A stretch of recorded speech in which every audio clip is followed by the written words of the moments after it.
Halo, Assalamualaikum warahmatullahi wabarakatuh. Kembali lagi dengan aku Malia Aulia Azahra dari Teknik Geofisika Angkatan 2023 ITS dengan NRP 5017231028. Jadi untuk video kali ini saya bakal memberikan hasil resume saya terkait bab 2 dari buku Geologi Gunung Api Purba oleh Sutikno Bronto. Nah, jadi di bab 2 ini dia tuh juga memiliki 5 subbab, di mana subbab yang pertama yaitu definisi magma. Oke, jadi definisi magma sendiri menurut buku ini itu magma merupakan batuan silika pijar atau molten rock yang ada di dalam bumi atau yang sudah keluar ke permukaan bumi. Nah, fase dari magma sendiri itu ada 3. Yang pertama ada fase cair, yang kedua ada fase padat berupa kristalin mineral atau kristal mineral, dan yang ketiga ada fase gas. Nah, magma ini dia itu memiliki suhu berkisar 900 hingga 1100 derajat Celcius, di mana magma ini terbentuk pada bagian kerak bawah bumi hingga selubung paling atas bumi.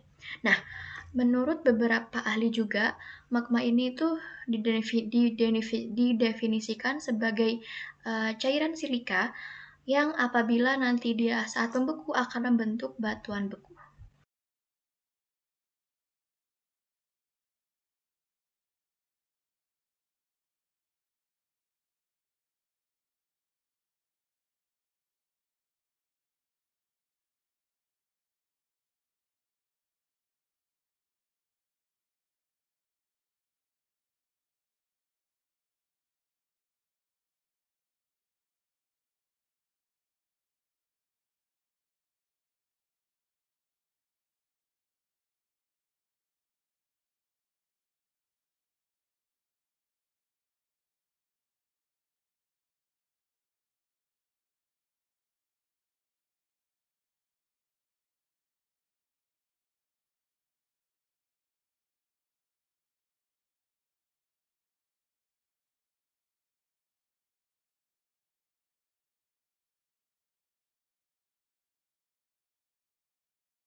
Oke, jadi kita lanjut ke bab 2.2 yaitu asal-usul magma.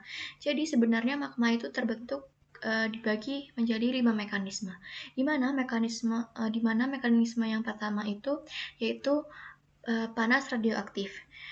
Jadi panas radioaktif ini sebenarnya itu seperti dalam buku ini tuh dijelaskan seperti peluruhan isotop yang nantinya itu akan menghasilkan panas sehingga dapat melelehkan batuan-batuan di atasnya sehingga terbentuklah magma. Kemudian yang kedua ada gesekan deformasi seperti contohnya pada di New Zealand yaitu terbentuknya magma granit pada zona vulkanik. Kemudian yang ketiga ada subduksi atau penunjaman lempeng, di mana hal ini tuh berarti adanya kerak samudra yang masuk ke dalam bumi, kemudian karena dia terkena panas, jadi dia meleleh menjadi magma. Yang keempat yaitu adanya hidrasi, kerak, dan batuan, di mana air yang bersumber dari sedimen atau ocean ini itu ikut masuk ke dalam bumi, sehingga menurunkan titik lebur dari batuan-batuan yang ada di zona tersebut, sehingga terbentuklah magma.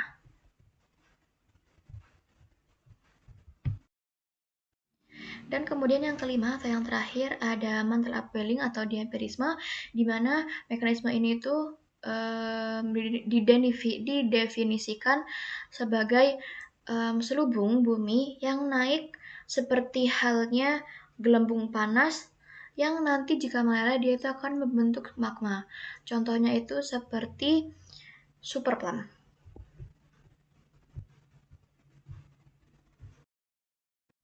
Nah, pada bab ini itu juga dijelaskan adanya jenis magma yaitu magma primer, di mana magma primer ini dia itu terbentuknya langsung dari hasil lelehan saat diselubung itu, di mana biasanya magma primer ini banyak mengandung magnesium. Nah, biasanya jenis magma primer ini dia itu jarang sekali dapat naik ke permukaan tanpa melalui proses diferensiasi magma. Jadi, diferensiasi magma sendiri itu adalah proses perubahan komposisi yang ada dalam magma akibat perubahan suhu pada magma tersebut. Oke, jadi di bab ini tuh juga dijelaskan 3 proses yang bisa menyebabkan berubahnya komposisi yang ada di dalam magma tersebut. Yang pertama yaitu proses diferensiasi magma, di mana seperti yang sudah saya jelaskan bahwa diferensiasi magma ini adalah perubahan komposisi pada magma yang terjadi akibat perubahan suhu, di mana semakin dingin suhu, maka beberapa mineral yang ada pada magma ini akan mengkristal lebih cepat, sehingga pada akhirnya magma yang dihasilkan akan memiliki sifat yang lebih asam atau kayak silika. Sehingga dapat disimpulkan semakin dingin suhu, maka magma yang dihasilkan itu akan semakin kental dan semakin kaya akan SiO2. Kemudian yang kedua yaitu adanya magma mixing, di mana magma mixing ini dia itu magma yang bersifat basa dan magma yang bersifat asam, dia akan bergabung sehingga komposisi-komposisi yang ada di dalamnya maka ikut tercampur juga, sehingga itu menyebabkan berubahnya komposisi pada magma tersebut. Lalu yang ketiga ada magma hybrid, di mana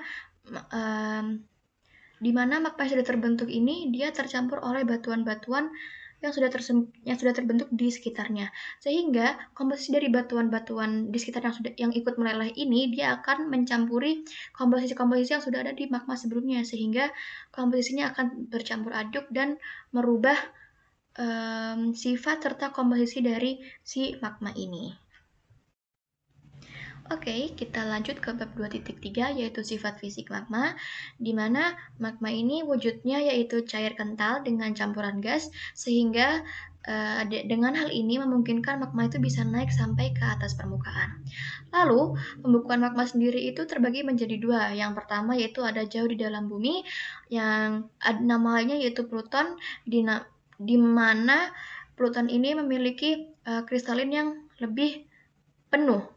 Lalu yang kedua ada yang dekat dengan permukaan, di mana itu biasa kita sebut dengan lava dengan adanya campuran berupa batuan piroklastik. Selanjutnya yaitu viskositas pada magma yang ditentukan oleh kandungan SiO2, di mana pada magma yang bersifat basa kandungan SiO2-nya itu lebih sedikit, sehingga tingkat kekentalannya itu sangat rendah dan dia encer, sehingga dia itu sifatnya sangat mudah mengalir. Lalu yang kedua itu ada magma yang bersifat asam, di mana kandungan SiO2-nya itu sangat tinggi, sehingga dia sangat kental dan mudah dan sangat sulit untuk mengalir. Sehingga untuk mencapai permukaan, maka dibutuhkan bantuan berupa tekanan uap yang cukup tinggi untuk membantu si magma asam ini naik ke permukaan. Baik, untuk selanjutnya yaitu bab 2.4, yaitu sifat kimia pada magma. Nah, jadi pada bab ini itu membahas komposisi kimia apa saja yang ada di dalam magma. Jadi magma ini tersusun dari beberapa unsur utama seperti SiO2, lalu ada Fe, lalu ada MgO, dan juga yang lain-lain. Nah, sebenarnya dari kandungan SiO2 ini, magma dapat dibagi menjadi 3, yaitu yang pertama ada magma basah, yang kedua ada magma intermediate, dan yang ketiga ada magma asam.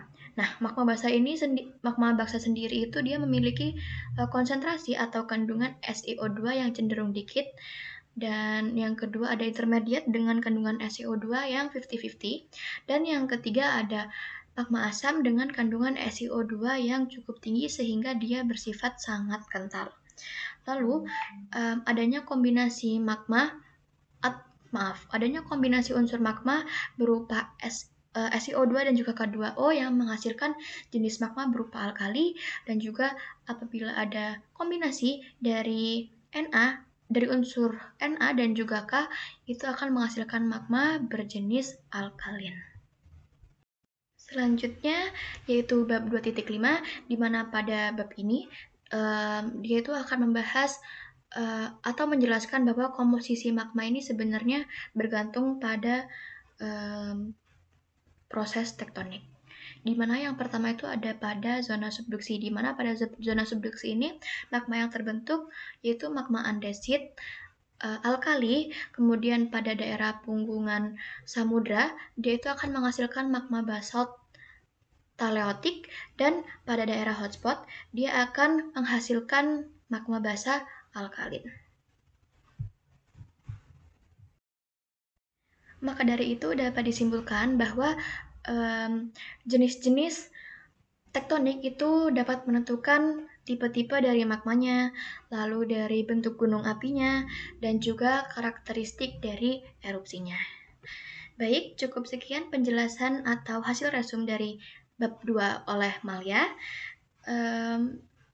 Cukup sekian dan terima kasih. Wassalamualaikum warahmatullahi wabarakatuh.